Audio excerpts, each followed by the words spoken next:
Hello everyone, welcome to another new video. In this video I will show you how to fix media keeps stopping error on Moto G37. Let's start the video. If you want to fix this problem, so go to app library. Here click on settings app.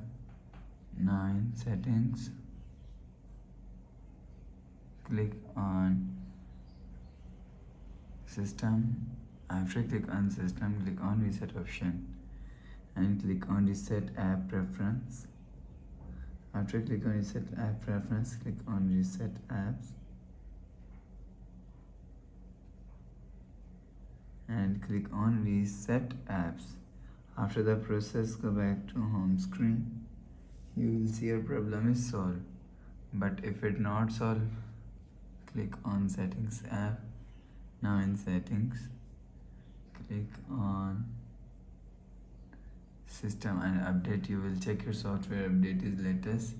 If it not latest, update your software latest. After update software latest, go back to home screen.